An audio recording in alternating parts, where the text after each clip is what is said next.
இந்த உலகத்திலேயே சொல் பேச்சு கேட்காத ஒரு விலங்கு எதுன்னா ஆடம். இது ஒரு கடி ஜோக் சார். நீங்க ரொம்பலாம் யோசிக்க கூடாது, சாதாரணமா யோசிச்சு சொல்லுங்க. ஏன் இந்த ஆடு சொல் பேச்சு கேட்கலன்னு சொல்ல முடியுமா? ஆடை பார்த்து நீங்க எப்படின்னு சொல்வீங்க? அக்கா அழகா சொன்னாங்க, ஆடு. ஆடு. ஆமா, இன்னொரு தடவை சொல்லுங்க அக்கா, உங்க சத்தம் நல்லா கேக்குது. ஆடு. எத்தனை தடவை இந்த ஆடை பார்த்து ஆடு ஆடுன்னு சொல்லியிருக்கு? என்னைக்காவது ஒரு ஆடு ஆடிச்சா? ஆடுனதே இல்லை.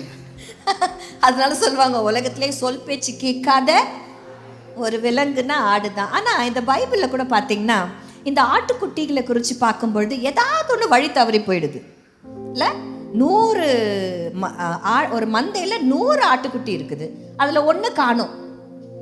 ஆனா அந்த ஒன்றை தேடிதான் அந்த மெய்ப்பெண் போறாரு. என்ன மனசு சார் அவரு. நம்மளாம் காணாம போச்சுன்னா உங்களுக்கு சொல்லணும்னா புரிய வைக்கணும். ஆடை விட்டுருங்க. 1000 ரூபாய் பாக்கெட்டில் இருக்குதுன்னா 10 ரூபாய் கீழே விழுந்துருச்சுன்னா 10 ரூபாய் தேட மாட்டீங்க. ஏன்னா உங்களுக்கு 990 இருக்குதுன்ற தைரியம். 1 ரூபாய் கீழே உருண்டு ஓடிடுச்சுன்னா 100 ரூபாயில் நீங்கள் தேட மாட்டீங்க. 1 ரூபாய் தானே, 1 ரூபாயில் என்ன கிடைக்க முடியும்? 1 ரூபாய் வச்சு என்ன பண்ண முடியும்? இந்த காலகட்டம் வேற அப்படின்னு நம்ம சொல்லுவோம். ஆனால் அப்பா அந்த ஒன்று பின்னாடி தான் போனேன். ஆமென். நான் அந்த ஒன்றுல வந்தவன் தான் சார் நான். அந்த ஒண்ணுல கண்டுபிடிச்சு வந்தவன் தான் ஏன் நானு.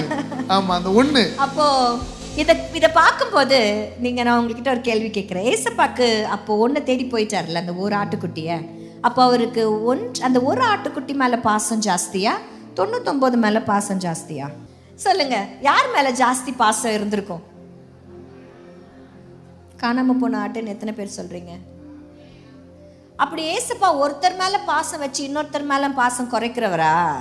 இல்லையே. அப்புறம் எப்படி நீங்க சொல்றீங்க? குழப்பமா இருக்குல்ல?